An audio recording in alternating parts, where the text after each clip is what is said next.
जो भी BPL category का राशन कार्ड है उसमें सस्ता और ज़्यादा गेहूं तो मिलता ही है। इसी के साथ अगर उस परिवार में कोई स्टूडेंट है तो उसे स्कॉलरशिप का भी लाभ मिलता है।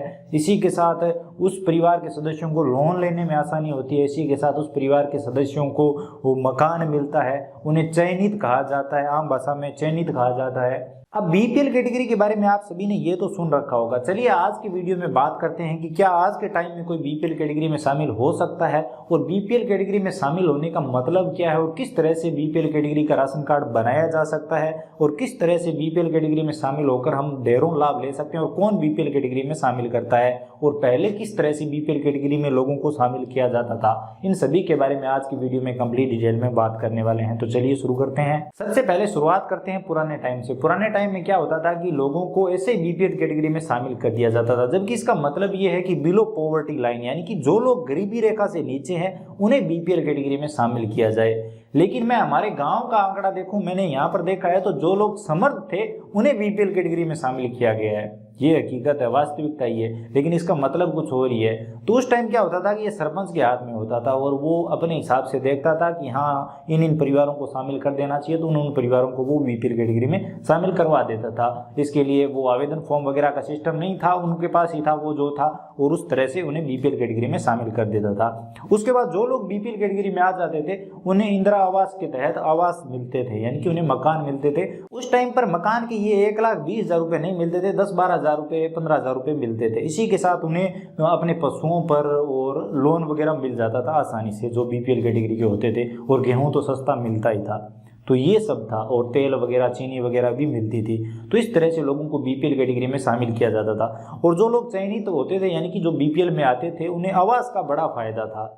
उसके बाद लोग इसमें फ्रॉड ज़्यादा करने लगे। जो लोग गरीब नहीं थे वो भी बीपीएल कैटेगरी में आने लगे और गलत तरीके से लाभ लेने लगे। तो सरकार ने इस पर शिकंजा कसा। और उस टाइम पर एक ये भी सिस्टम हुआ करता था कि जो भी लोग बीपीएल कैटेगरी में शामिल होते थे उन्हें सिर्फ 5 साल तक रखा जाता था। उसके बाद वो बीपीएल कैटेगरी से बाहर आ जाते थे और उन्हें एपीएल कर दिया जाता था। लेकिन लास्ट में जो बीपीएल हुए उसके बाद वो आज तक बीपीएल चल रहे हैं, यानी बिलो पॉवर्टी लाइन ही है, यानी कि गरीबी रेखा से नीचे ही है। उन्हें बीपीएल से बाहर निकाला ही नहीं गया, यानी कि सरकार ने ये सिस्टम ही बंद कर दिया क्योंकि लोग इसमें धांधली करने लगे। अब पिछले सालों में हमारे आसपास एक गांव है, वहां पर कुछ लोग बीपीएल कैटेगरी में नए जुड़े हैं। वो पता नहीं कैसे जुड़े हैं, लेकिन उस टाइम ये हुआ था। अब यहाँ पर मैं आपको बीपीएल कैटेगरी में शामिल होने का तरीका बताता हूँ कि क्या तरीका है जिससे हम बीपीएल कैटेगरी में शामिल हो सकते हैं। अभी तो सरकार ने सिस्टम चेंज कर दिया है, बाकी जो तरीका था बीपीएल कैटेगरी में शामिल करने का वो सर्वे के माध्यम से होता था। एक सर्वे होती थी जिसमें घर घर जाकर लोग देखते थे, जो अधिकारी थे वो घर घर जाते थे और देखते थे कि किसकी आर्थिक स्थिति कैसी है, और जो लोग गरीब लगते थे एकदम, जिन परिवारों की स्थिति सही नहीं लगती थी, उन्हें बीपीएल में कर दिया जाता था। सिस्टम तो ये था। तो कहने का मतलब ये है कि सर्वे के दौरान ही पता चलता था कि कौन कौन गरीब है और किन किन को बीपीएल कैटेगरी में शामिल करना चाहिए।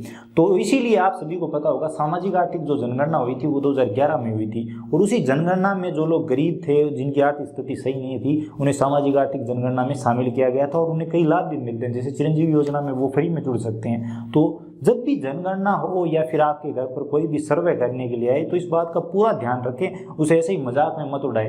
पूरा गौर करें और सही तरीके से अपने परिवार की स्थिति बताएं ताकि आपको आगे चलकर उस सर्वे का लाभ मिल सके। तो इस तरह से सर्वे के माध्यम से लोगों को बीपीएल कैटेगरी में जोड़ा जाता था, लेकिन अभी वो सिस्टम नहीं है। हालांकि हो सकता है सरपंच के पास ऐसा कोई सिस्टम हो, लेकिन अभी सरकार किसी को बीपीएल मानती नहीं है मेरे हिसाब से। और जो बीपीएल लास्ट में रह गए वो आज तक बीपीएल चल रहे हैं और उन्हें बीपीएल कैटेगरी का लाभ मिल रहा है। पहले 5 साल के लिए हुआ करते थे, लेकिन जो इंदिरा आवास वाला सिस्टम है वो तो हट ही गया है। अभी प्रधानमंत्री आवास योजना के तहत जिन परिवारों के पास भी मकान नहीं है, पक्का मकान नहीं है, उन परिवारों को पक्के मकान दिए जा रहे हैं सभी को, चाहे वो बीपीएल हो या फिर नहीं हो, इससे कोई फर्क नहीं पड़ता। तो वो भी सिस्टम हट गया है। अब अगर बीपीएल कैटेगरी में कोई शामिल होता है तो 2-3 है, जैसे कि एक तो वो गरीबी रेखा से नीचे आता है, तो उसे कोई भी सरकार अगर योजना का लाभ देगी तो उसे सबसे पहले देगी।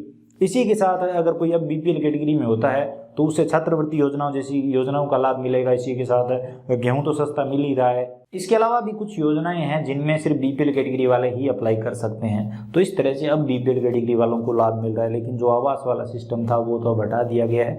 बाकी अभी अगर कोई बीपीएल कैटेगरी में शामिल होना चाहे तो उसके लिए मुश्किल है, वो खुद से कहीं भी जाकर आवेदन नहीं कर सकता। अगर उसके परिवार की स्थिति लोगों को सही नहीं लगती है, यानी कि मान लीजिए सरपंच को ये लगता है कि हाँ ये बहुत ज़्यादा गरीब है, तो वो लोग उसे बीपीएल कैटेगरी में कर सकते हैं, उनके पास अथॉरिटी है। लेकिन आम लोगों के पास कोई भी आवेदन का प्रोसेस नहीं है। यहाँ पर आप सभी को पता होगा कि खाद्य सुरक्षा में भी अब कितना तगड़ा सिस्टम कर दिया गया। पहले तो क्या था कि डायरेक्ट जोड़ देते थे, कुछ करना ही नहीं होता था। और आप सभी को पता ही है कि आज बीपीएल कैटेगरी में शामिल होना तो दूर, नया राशन कार्ड बनाना कितना मुश्किल है, और अगर राशन कार्ड बना लिया तो उसे खाद्य सुरक्षा में जोड़ना कितना मुश्किल है, क्योंकि सरकार के पास गेहूं ही नहीं है, समझ रहे हो। और अगर फॉर्म भरेंगे, अगर किसी तरह से आपने खाद्य सुरक्षा का फॉर्म भर दिया तो वो जांच में लंबी टाइम तक अटका रहेगा। और एक बार ये योजना चलती है, अब जैसे कि अभी चली, अब फिर से खाद्य सुरक्षा के फॉर्म कब भरे जाएंगे इस बात की कोई गारंटी नहीं है। तो बीपीएल का तो आप सपना ही छोड़ दो, सच कह रहा हूँ, यही है। और पहले तो ये नहीं था, पहले तो घर बैठों का ही वोटर कार्ड बन जाता था, घर बैठे बैठे ही राशन कार्ड बन जाता था, घर बैठे बैठे ही लोग उसे गेहूँ दिला देते थे, ये सिस्टम हुआ करता था। लेकिन अब टाइम बदल चुका है, अब सभी काम ऑनलाइन हो रहे हैं, तो हर व्यक्ति को, जो गरीब व्यक्ति है उसे भी काफ़ी परेशानियां आ रही है। अगर कोई गरीब व्यक्ति है तो उसे सबसे लास्ट में लाभ मिलता है आजकल, ये वास्तविकता है। और जो बोलने वाला है और जो आगे रहते हैं उन्हें पहले लाभ मिल जाता है, ये सच्चाई है, चाहे वो गरीब हो या फिर ना हो।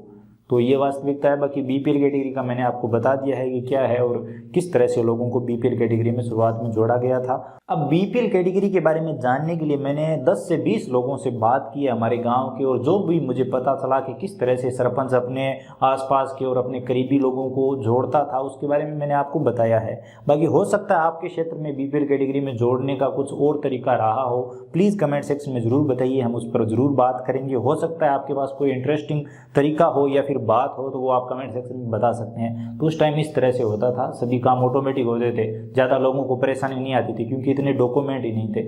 आज अगर आप डॉक्यूमेंट बनाने निकलो ना तो एक व्यक्ति की नौकरी लग जाएगी डॉक्यूमेंट बनाने में, यानी परमानेंट उसका वही काम। तो ये सिस्टम है आज। तो उस टाइम पर इतने ज़्यादा कर्मचारी भी नहीं थे, इतनी ज़्यादा समस्याएं भी नहीं थी।